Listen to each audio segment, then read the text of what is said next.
Ya teman-teman, hari ini tanggal 10 Mei 2024, Sintang mengalami sedikit banjir ya teman-teman ya. Ini tepatnya di sekitaran waterfront teman-teman.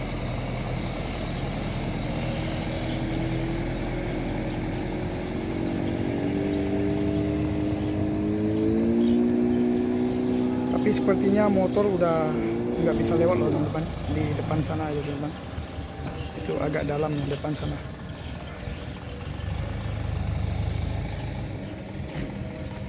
Itu sungai Kapuasnya pasang banget.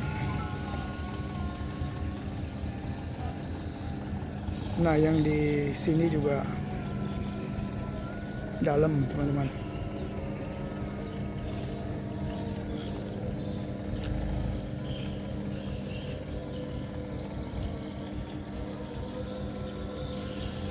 Jadi banyak yang sudah lewat jalur atas ya teman-teman ya.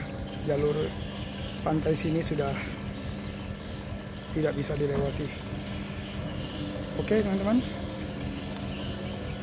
semoga video singkat ini bermanfaat bagi kita semua teman-teman ya.